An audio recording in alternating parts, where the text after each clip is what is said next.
I'm Jessica, and I'm the vocalist for The Devil's Notebook.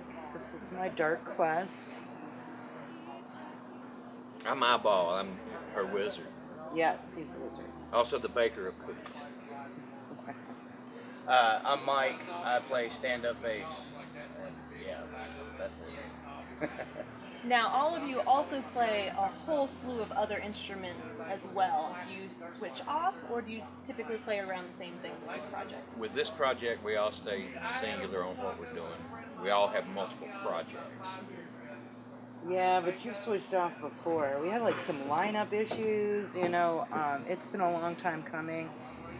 Chris here has played pretty much every instrument in the band, except the stand-up bass, which is a new thing that we're really excited about. We had a keyboard player for a minute. Chris also plays the keyboard, so you kind of lied to the people. What'd I tell them? You told them that you stay pretty much where you're at. Well, I do. He plays the keys sometimes too. Secret. 2 minutes in, we already got lies. All right, so this is your first show, but this band has been in the works for about 2 years, correct? Yep. Tell us a little bit about that history and the reasons for you starting this project. I've been performing live for like 23 years, singing for people, and I've been in 12 different bands, 4 of which were well-established bands. I have a long history in the blues. And I've been singing with Cytokine Storm. I think that's the project that I'm currently with that's doing the best, until they hear this. Sorry, guys. Anyway, I do a lot of screaming, and a lot of people come up to me afterwards and they say things to me like, I can't hear you. And it would have been nice to hear you because it seems like you're really into what you're doing up there, And so, and I'll get done with these gigs and I can't feel my voice, you can't hear me good. I'm hoarse for a couple of days, just trying to be as loud as I can. It was time for me to make the project centered around my voice, that it was always supposed to be something that's just suited to me, because even previously doing the blues and stuff, people would say things like, you'd be singing things that weren't playing in your stereo, this is my baby. I wanted a project that really showcased the rest of my voice and that I'm not yelling all the time. I wanted to do this, so I started to call it like the JPPMF, and the Just Paul Project, motherfucker, and then we came up with a title, and I've owned the URL for like 2 years now. I still haven't built a website on it yet, but science is not my strong suit. But yeah, it was kind of like those movies where you assemble a team and you go out and you find musicians, and not everything worked the whole time. Like, I had my heart set on Larry Holcomb being a major part of this band, and creative differences and scheduling differences made that impossible. But we still play music that he wrote, and I wanted to make sure that he knew about, that he got Much credit love, for that. Larry. Larry! Anyway, but I'm really happy with the lineup we have now. I really feel like we have something strong and not overly frilly, and just very straightforward music. And I think it's really going to be epic. I can't wait. This is just the first step, right? I'm so excited. I can't tell you how excited I am. Well, we're pretty excited as well. And some of the people that you all will see on stage have also been in the scene in multiple projects. Can you tell us a little bit about your members that aren't here right now? I think everybody knows Crosive. Yeah, Crosive, yeah. He's currently in... What's his current project called? I don't know. I know they probably Great. rock. Awesome. Mike plays with Desired Redemption. We have Jenna DeGrove from... she was in Crimson Countess and Lifemare with Chris. I'm not going to start naming Chris's projects. That's not going to happen. And we've got Naked Ricky from My other project, Dr. Beaver. Dr. Beaver. Ricky's kind of, you know, Naked. mostly naked most of the time. In fact, I've seen him in a shirt 2 times, and one was for the band photo.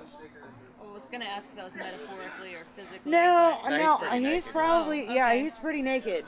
And Yeah. and we're happy about that because he cracks me up. And he's actually a fantastic Good, drummer. straightforward dude. Yeah. It's too bad he's not here. This interview would be hilarious. Maybe it's better this way. So all of these projects that you all are in, I'm familiar with them because I'm in the scene. It's a variety of different styles and genres and even areas that you play and venues that you play. What is it that you feel this group of musicians together in this specific style is going to be so special? I think we all kind of have music in us, like different kinds of music, you know, things that are near and dear to our hearts stylistically. But I don't really believe that we should be limited to one thing or another. You're going to see sides of different musicians that you haven't seen before. Most of us play in a lot of bands that focus on power and speed and complexity. And with this project, because she was looking for something to showcase the softer side of her voice, when we started writing the music, we focused on writing music that stayed out of the way of the vocals and accentuated them instead of overpowering them. Yeah, a lot of times with metal, you get a wall of sound. Even with jam bands, you get a wall of sound, and there's no room for anything else. And I think the vocals are important because most people aren't musicians, and the vocalist acts like an ambassador to the rest of the world, to the layman. Mike actually over here had some interesting things to say about bringing the upright bass into rock music. Yeah, I've been playing the upright bass. I've been playing it. Wait. Hi. You ready? Yeah, I've actually been playing the upright bass for about 25 years now. It was the first instrument I ever started on, and I've always loved it most. With my other band, Desired Redemption, what's up? Who also rock? Yes, Thank they you. do. But they pulled me in on the electric, and I had never played it. And playing the stand-up, it was a pretty good, easy, transition. But I've always had in my heart the stand-up. It's just the feel of it and the sound of it. It's just a guttural sound, and it's real beautiful and dark. And it adds a unique texture to what we're trying to create. Yeah, it's not there for some kind of special, sound or anything. It's just a nice, dark, deep background, and it adds emotion to what we're doing. Jessica was actually the one that pulled me in on this. She found out I played it and got super excited, and she knew that was a key. And thankfully, everyone is in love with it, and hopefully everybody else will enjoy what we're doing here with it. So, yeah, been trying to get it out here in the metal scene for a long time because I think it's just, hell, that's pretty damn metal. You tell me. And it's part of her dark quest. Yeah. So What she's trying to achieve is make everybody in the house kind of happy and moist, but Yeah. but at the same time, put a tear in their eye. So tear moist. Yeah. well, a moist multiple tear. moist. The songs are either really sexy or really sad. They're all dark.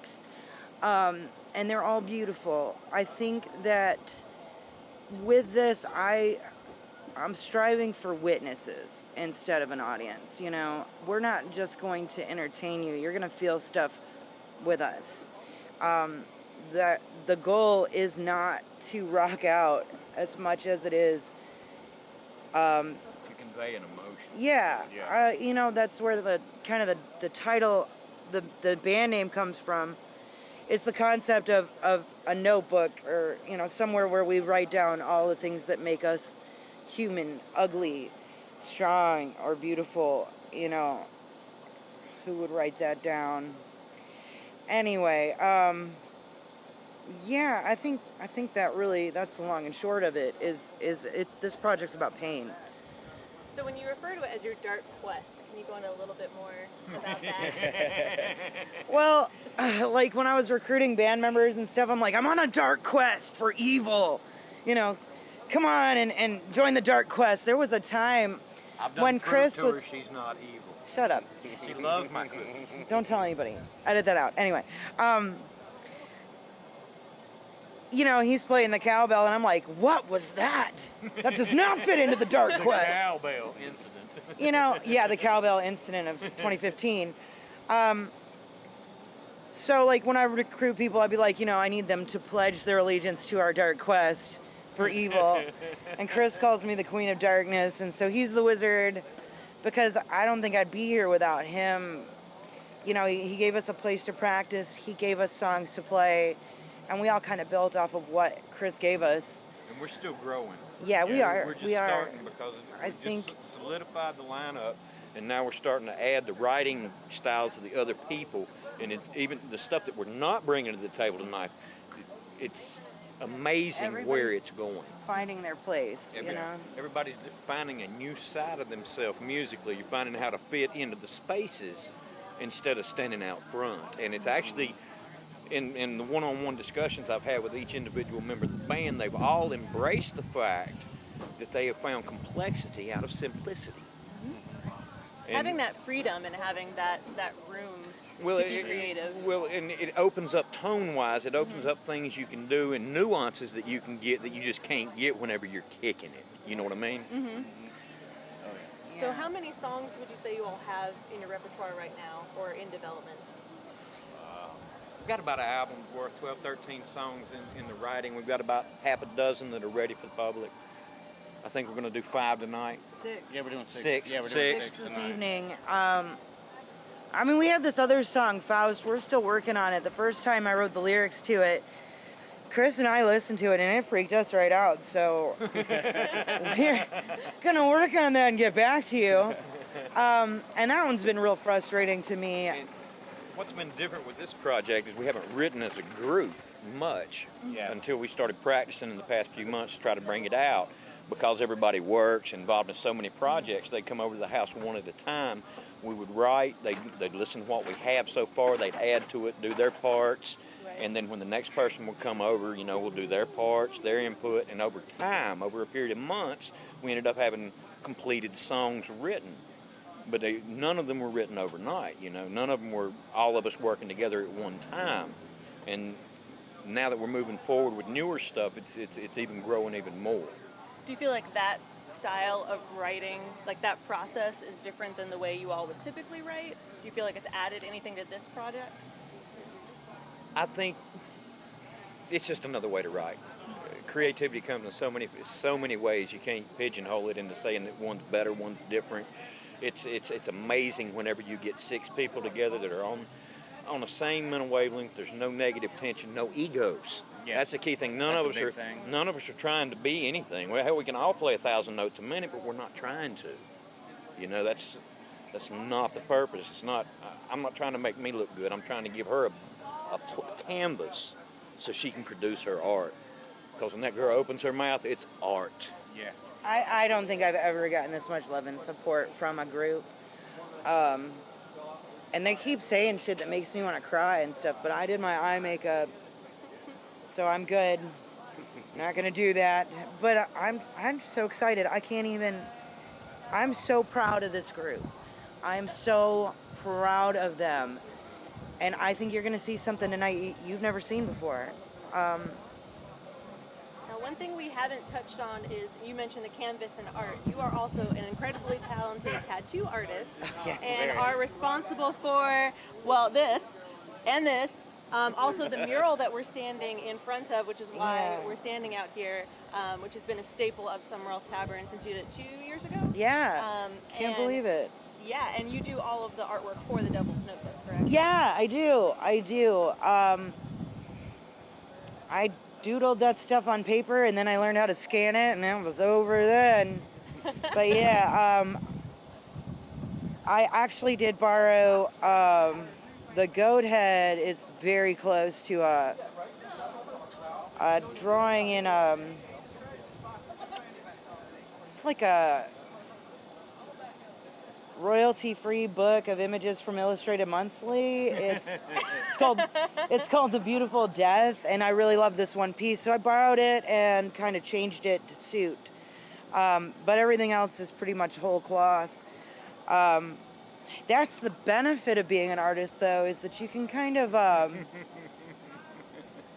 do your own shit and be like, yeah, I made this for you. Ha ha. You know, I don't know. It's all my mediums come together, and it's kind of been great. And that's what I feel, at least from an outside perspective, having seen your art in different forms. It seems like at least this project is all of your soul coming out in different ways, and that's a really powerful thing. It is. I feel like this is my life's work at this point. Like, this is the fruition of all of the experiences that I've had. I've gotten tremendous support from friends and strangers, and just I'm excited to release this to the people. It's just tremendous. It's just tremendous. And Bless your heart. I can't think of anything. I feel it deep down in my black little heart. Left to fear. Take a deep